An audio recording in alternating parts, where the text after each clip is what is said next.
Hi, my name is Yuchen Luo, and my ZID is 56219394. I'm gonna show some results of the experiment in physics 1160. In this experiment, we explored how galaxies are classified and what what that reveals about their formation and evolution. Galaxies form gradually over cosmic time. Smaller systems merge to build larger ones. This process occurs within massive dark matter halos that gather gas or for star formation.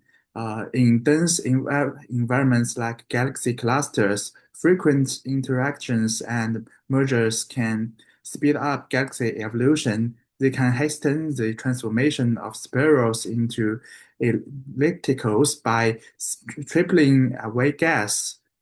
Over billions of years, such force change a galaxy's shape, color, and the star-forming activity. We compared the spiral and elliptical galaxies in two clusters. Of In both clusters, the spiral galaxies glow blush white due to many young hot stars forming in their arms.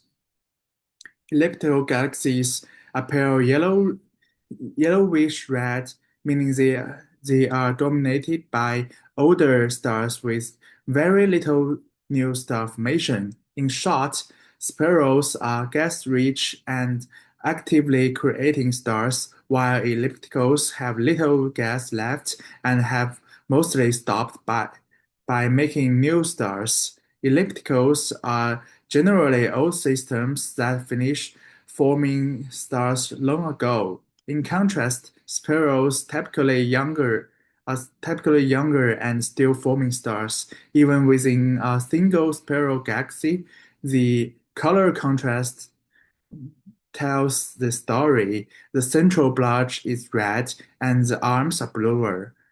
We also examined NGC 6745, a dramatic example of two galaxies colliding. Its image shows a warped shape with a long tidal tail.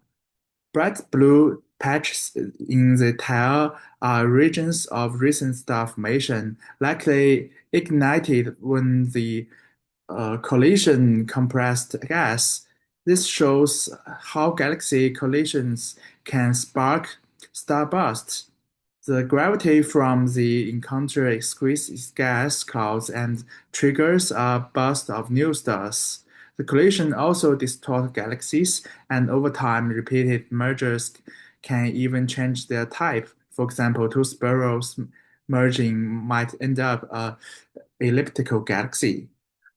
In clusters, we studied elliptical galaxies far outnumber the spirals and the irregulars. Clusters conditions tend to squinch star formation. Processes like ram pressure stripping and the frequent galaxy encounters deprive galaxies of fuel to form new stars. As a result, cluster galaxies grow old and red, ending up as smooth ellipticals. Uh, as why our clusters were dominated by red ellipticals, with very few young spirals or irregulars. In contrast, the Hubble Ultra Deep Field, a glimpse of the early universe, had many irregulars and some spirals, but almost two ellipticals. In young areas, the galaxies were actively forming and merging, and most hadn't settled into elliptical forms.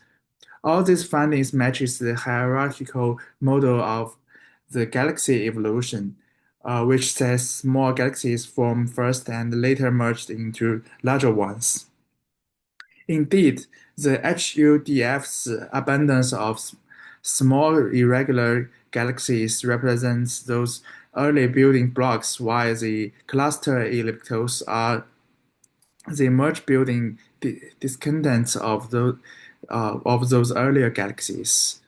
Uh, Looking ahead, what might the HUDF region look like 10 billion years from now, since the universe star formation rate peak around 10 billion years ago and declined since the 10 billion year galaxies will have even fewer young stars. The irregulars and spirals we observe today will likely merge to or use up.